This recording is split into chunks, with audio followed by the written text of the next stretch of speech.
नमस्कार प्यारे दर्शकों, नक्षत्रता का आपका अपना YouTube चैनल स्वागत है आपका।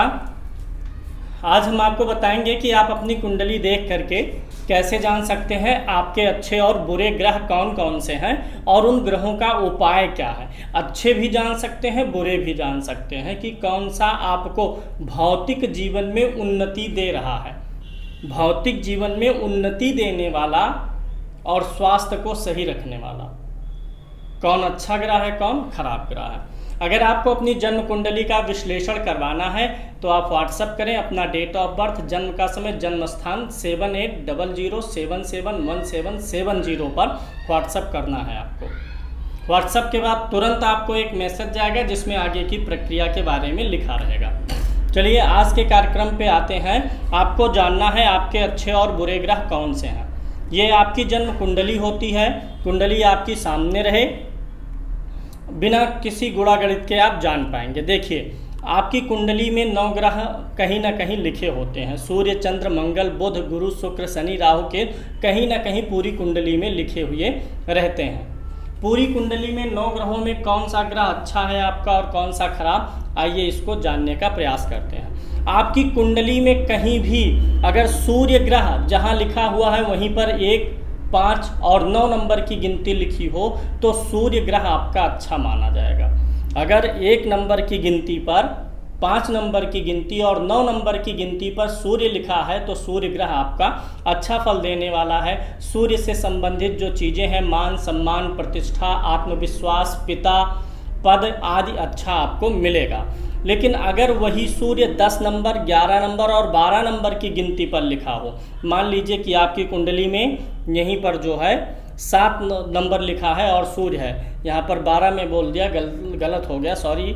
अगर 10 नंबर की गिनती पर 11 नंबर और 7 नंबर की गिनती पर सूर्य लिखा है तो सूर्य आपका अशुभ है। कहीं भी मान लीजिए 7 नंबर यहाँ है, इस घर में 7 नंबर है और सूर्य लिखा है, यहाँ 7 नंबर है, सूर्य लिखा, कहीं भी 7 नंबर की गिनती पर सूर्य लिखा है तो आपका सूर्य अरिष्ट है, जो अपनी दशांतर दशा में आपको शारीरिक पीड़ा और सामाजिक पीड़ा देगा। तो इसके लिए क्या करना है, सूर्य के लिए आपको गुड़ का दान करना चाहिए। गुड़, और दान सिर्फ ऐसे नहीं है कि आप ले जाइए और दे के चले आइए। दान की एक विधि होती है और वह विधि दान की क्या है, किस ग्रह का कौन सा दान है, ये मैं बता रहा हूँ। और दान की विधि अभी मैं आपको अंत में बताऊंगा, वह विधि देख लीजिएगा और तभी दान करिएगा, नहीं तो फल नहीं मिलेगा आपको।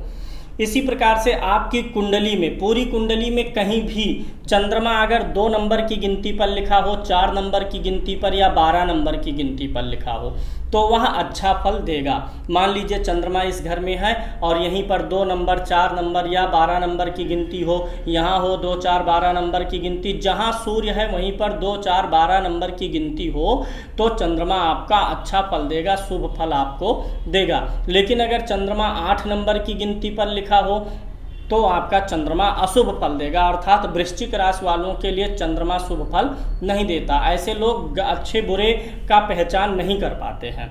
तो जिसका चंद्रमा 8 नंबर की गिनती पर है उनको चावल का दान करना चाहिए। चावल का दान, और कोई भी दान किलो में करना चाहिए। 1 मुट्ठी भर दान से काम नहीं बनेगा। 2 किलो, 4 किलो, 5 किलो, 11 किलो, जितना अधिकतम आप कर सकते हैं उतना दान करना चाहिए। तो जो सूर्य का दान होगा वो गुड़ का दान रविवार को, चंद्रमा का जो दान है वो चावल का दान सोमवार को। जिस ग्रह का दान करते हैं उसी के वार में, उसी के दिन में करते हैं दान। अब मंगल की बात करें तो अगर आपकी कुंडली में मंगल 1 नंबर, 8 नंबर और 10 नंबर की गिनती पर लिखा हो, मान लीजिए यहीं 10 लिखा है, 1 लिखा है, 8 लिखा है, कहीं भी पूरी कुंडली में 1, 8, 10 नंबर की गिनती है तो मंगल आपके भौतिक जीवन के लिए अच्छा होगा, आपकी तरक्की के लिए अच्छा होगा और मंगल ग्रह से संबंधित अंग पुष्ट होंगे। लेकिन अगर कुंडली में कहीं भी मंगल 4 नंबर की गिनती पर लिखा गया है तो नीच का हो जाएगा, अशुभ फल देगा। तो अशुभ फल जब मंगल देगा तो फिर से आपको मंगलवार को गुड़ का दान करना चाहिए या लाल वस्त्र का दान करना चाहिए। इसी तरीके से बात करेंगे बुध ग्रह के बारे में। अगर बुध ग्रह आपकी कुंडली में कहीं भी किसी भी घर में अगर बुध ग्रह 3 नंबर और 6 नंबर की गिनती पर हो, जहां बुध लिखा हो, मान लीजिए यहीं पर आपका बुध लिखा हुआ है, बुध जहां लिखा हुआ अगर यहीं 3-6 नंबर की गिनती हो तो बुध अच्छा है। लेकिन जहां भी बुध लिखा है अगर वहीं 12 नंबर की गिनती लिखी हुई है तो बुध आपका खराब हो गया, बुध आपको अशुभ फल देगा। अब बुध जिस भाव का स्वामी है और जिन तत्वों का कारक है उनसे अशुभ परिणाम देगा। तो अगर बुध नीच का हो गया तो आपको बुध की वस्तुओं का दान बुधवार को करना चाहिए। बुध की वस्तुओं में हरी सब्जी आ जाती है, धनिया पाउडर आ जाएगा, मूंग आ जाएगी, तो इन सारी चीज़ों का दान आपको करना चाहिए बुधवार को। गुरु की बात करें, आपको पता करना है गुरु आपकी कुंडली में अच्छा है कि नहीं अच्छा है। अगर गुरु आपकी कुंडली में 4 नंबर, 9 नंबर और 12 नंबर की गिनती पर कहीं भी लिखा हुआ है तो गुरु आपका अच्छा है। अगर व्यक्ति का गुरु अच्छा होता है तो ऐसे व्यक्ति को जीवन में गंभीर आर्थिक समस्याओं का सामना नहीं करना पड़ता है। लेकिन अगर गुरु 10 नंबर की गिनती पर कहीं भी लिखा हो, कुंडली में 10 नंबर जहाँ लिखा है वहीं पर गुरु लिखा है, तो गुरु बिगड़ जाता है और जीवन में ऐसे व्यक्ति को एक बार ऐसी स्थिति अवश्य आ जाती है कि आर्थिक समस्याएं बहुत ही तंग और परेशान पीड़ित कर देती हैं। ऐसे व्यक्ति के कर्ज का भी योग बन जाता है। तो अगर गुरु 10 नंबर की गिनती पर है तो आपको बृहस्पतिवार के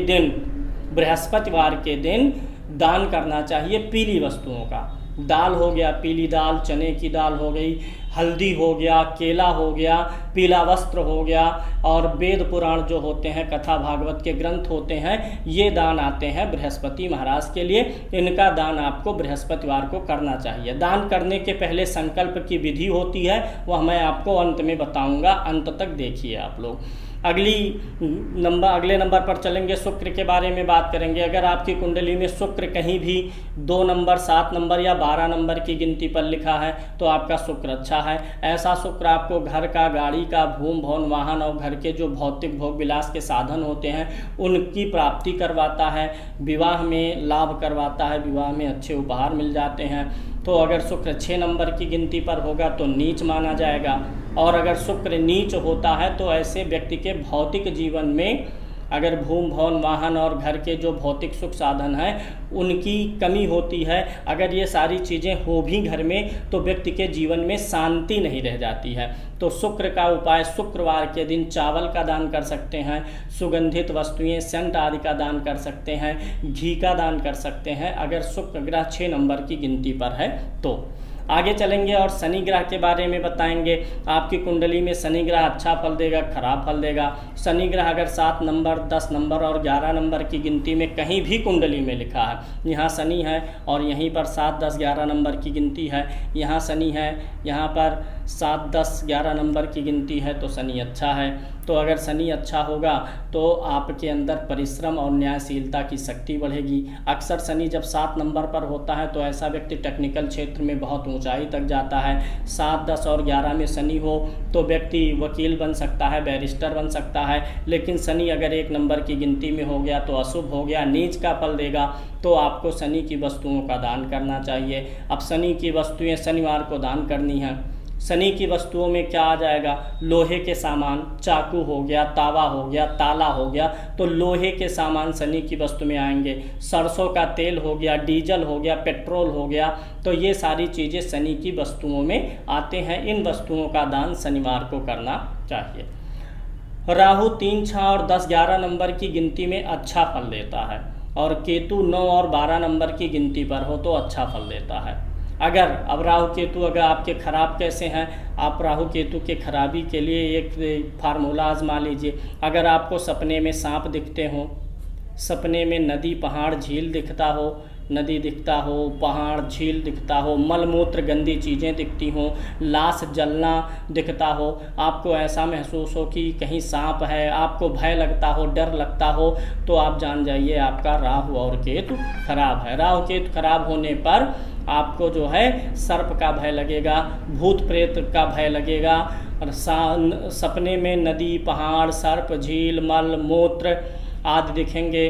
तो अगर ये सारी चीज़ें सपने में आपको दिख रही हैं तो आपको जानना चाहिए कि आपका राहु और केतु खराब है। राहु के लिए काले उड़द का दान करना चाहिए शनिवार को। केतु के लिए लोहे के वस्तु का दान करना चाहिए शनिवार को। अब हम आपको बताएंगे कि दान कैसे करना है, दान करने का उपाय जो मैंने आपको बताया उसकी विधि क्या है। संकल्प लेना होता, जैसे आप कोई लेटर लिख दीजिए, चिट्ठी लिख दीजिए और उस पर कोई पता ना डालिए तो वह चिट्ठी अपना मंतव्य पूरा नहीं कर पाएगी। तो इसीलिए संकल्प के पहले दान के पहले आपको संकल्प लेना चाहिए। संकल्प कैसे लेंगे? अब जैसे मान लीजिए सूर्य, चंद्रमा, इन सारे ग्रहों में से कोई आपका अरिष्ट है, उसी के लिए आपको दान करना है। आपको दाएं हाथ की हथेली में थोड़ा सा जल ले लीजिए, अक्षत ले लीजिए। दाएं हाथ की हथेली में, कुछ लोग मेरे हाथ को देख करके अब एनालिसिस करेंगे, तो दाएं हाथ में आप जो है जल ले लीजिए और थोड़ा सा अक्षत माने चावल के दाने ले लीजिए, रख लीजिए और फिर संकल्प करिए।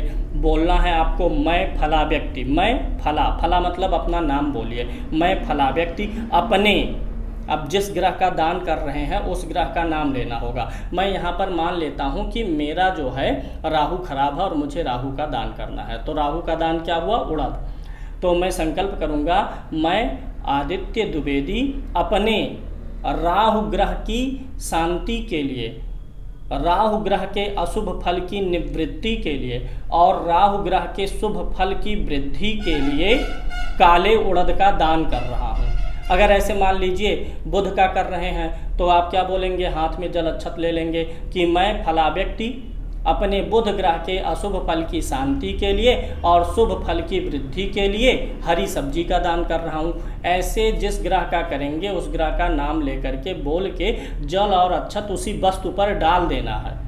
जिस वस्तु का दान कर रहे हैं उसी पे डाल के दोनों हाथों से वस्तु को छूना है। लोग बिना छुए ले जाके दे देते हैं। दोनों हाथों से छूना है आपको। कितनी बार? 3 बार। 1 बार छूइए, 2 बार छूइए, फिर 3 बार छूइए। और फिर उसके बाद क्या करना है? दशांश दक्षिणा रखनी है। जैसे मान लीजिए आपने जो वस्तु दान किया है अगर वह 100 रुपये का है तो 100 रुपये का 10% कितना हुआ? 10 रुपया। तो उसके साथ में 10 रुपया रख करके तब आप दान दीजिए। आपने दान किया, मान लीजिए 500 रुपये का सामान दान किया तो उसका 10वां हिस्सा 10% कितना हो गया? 50 रुपये। 50 रुपये उसमें रख दीजिए और तब फिर दान करने जाइए। कार्यक्रम को लाइक कर दीजिए, शेयर कर दीजिए, सब्सक्राइब कर दीजिए। आज के लिए इतना ही। जय श्री कृष्णा।